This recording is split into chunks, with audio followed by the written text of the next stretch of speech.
Hello दोस्तों, नमस्कार। Political science learning में आप सभी का स्वागत है। हम लोग वेस्टर्न पॉलिटिकल थॉट पढ़ रहे हैं, जिसके अंतर्गत आज हम लोग मैकियावेली को father of modern political thought क्यों कहा जाता है, उन कारणों को समझने की कोशिश करेंगे। जैसा कि आपको मालूम है, जो मैकियावेली हैं उनको father of modern political science कहा जाता है। इनका जो जन्म हुआ था वो फ्लोरेंस में हुआ था, इटली में है, जो 1469 में, जब प्रिंस मेडिसी का रूल था। ये जब 25 एज के हुए तो इनको क्लर्क चांसरी बना दिया गया गवर्नमेंट सर्विस में। साथ ही साथ बहुत ही कम समय में वो एम्बेसडर बन गए और फिर बाद में वो सेक्रेटरी ऑफ द किंग भी बन गए। इस प्रकार यदि हम लोग देखें तो मैकियावेली के पास प्रैक्टिकल एक्सपीरियंस था पॉलिटिक्स का।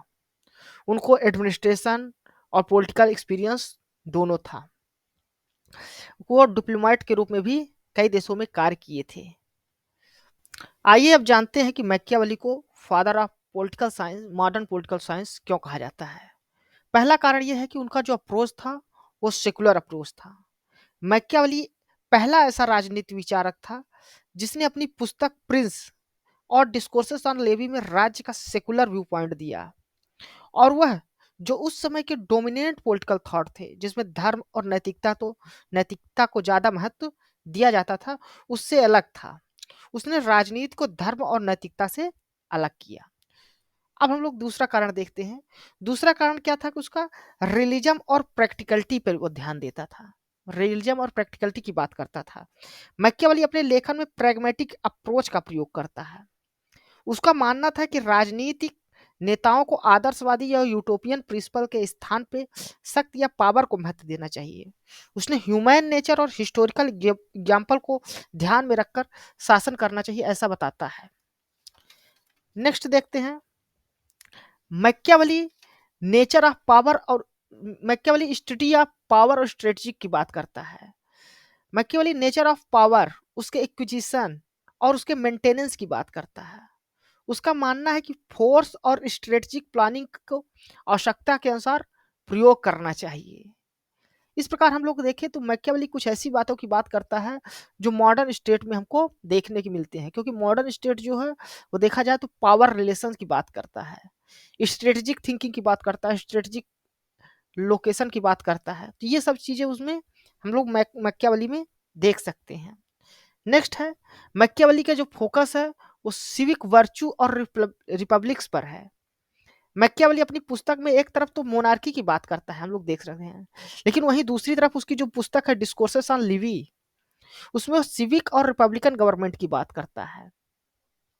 उसका मानना है कि जो पॉलिटिकल स्टेबिलिटी है उसके लिए नागरिकों को गवर्नेंस में एक्टिव पार्टिसिपेशन करना चाहिए, ताकि और जो तो पब्लिक जो रिपब्लिकन इंस्टीट्यूशंस है उसको स्थापित करने में योगदान देना चाहिए। तभी एक राज्य में पॉलिटिकल स्टेबिलिटी आएगी, ऐसा मैकियावेली का मानना है। नेक्स्ट देखें तो मैकियावेली फर्स्ट ऐसा थिंकर है जो autonomy states, autonomy for the state की बात करते हैं, राज्य की स्वायत्ता की बात करता है। इससे पहले के थिंकर में ऐसा देखने को हमको नहीं मिलता, इसलिए इस कारण भी जो तो Machiavelli first father of modern political thought कहा जाता है। साथ ही साथ मैकियावेली जो है वो कॉन्सेप्ट ऑफ सुप्रीम की बात करता है, यानी सोवरेन स्टेट की बात करता है। वो जस्टिफाई करता है जो सेंट्रल पावरफुल सेंट्रल अथॉरिटी की, यानी किंग के पास या मोनार्की के पास जो सेंट्रल अथॉरिटी होती है पावर की, उसको वो जस्टिफाई करता है। उसको कहता है कि एक ऑर्डर्ड स्टेट के लिए किंग को सोवरेन होना चाहिए, सुप्रीम पावर उसके पास अथॉरिटी होनी चाहिए। नेक्स्ट वो जो बात करता है स्टेट इज एन एंड, जो वर्तमान की इंटरनेशनल रिलेशन के रियलिस्ट विचारधारा है वो यहाँ से बहुत प्रभावित है। वो कहता है कि स्टेट ही अपने आप में सब कुछ है, और वो स्टेट के सर्वाइवल को अपने जो थॉट है, पॉलिटिकल थॉट है, उसका मुख्य बिंदु मानता है, सेंट्रल थीम रखता है। उसका मानता है कि स्टेट को सर्वाइव करना चाहिए, साथ ही साथ अपनी टेरिटरी को हमेशा एक्सपैंड करते रहना चाहिए। तभी वह, जब वो एक्सपेंशन के लिए कार्य करेगा तभी वह जो तो सर्वाइव कर पाएगा। नेक्स्ट जो बात करता है वो जो है तो आर्ट ऑफ गवर्नमेंट की बात करता है कि गवर्नमेंट को किस प्रकार गवर्नेंस करना चाहिए, और साथ ही साथ मॉडर्न डिप्लोमेसी की बात करता है, जो डिप्लोमेटिक रिलेशन रखे जाते हैं एक दूसरे देश से। तो इस प्रकार हम लोग देखें तो जो मैकियावेली के विचार हैं, उनकी जो राइटिंग है, उसमें मॉडर्न स्टेट्स में जो बहुत सारी विशेषताएं हैं वो उसके विचारों में देखे जा सकते हैं।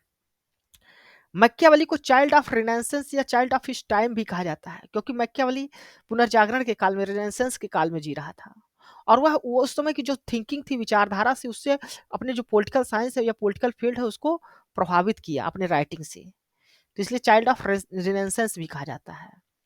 इस प्रकार हम लोग देख सकते हैं कि जो मॉडर्न पावर कॉन्सेप्ट है इंटरनेशनल रिलेशन या पॉलिटिक्स में, वो मैकियावेली और उसकी पुस्तक में देखा जा सकता है। इसलिए जो पावर पॉलिटिक्स की बात की जाएगी अगर, तो मैकियावेली और उसकी किताब द प्रिंस को जरूर ध्यान में रखा जाएगा। तो यहाँ पर हम लोग देखें कि मैकियावेली को क्यों father of modern political thought कहा जाता है। यह वीडियो आपको कैसा लगा, आप अपने कमेंट्स के माध्यम से हमको जरूर बताइए। साथ ही साथ आप हमारी इस वीडियो को अपने दोस्तों के साथ भी शेयर कीजिए और हमारे इस चैनल को सब्सक्राइब कर लीजिए। थैंक यू, धन्यवाद।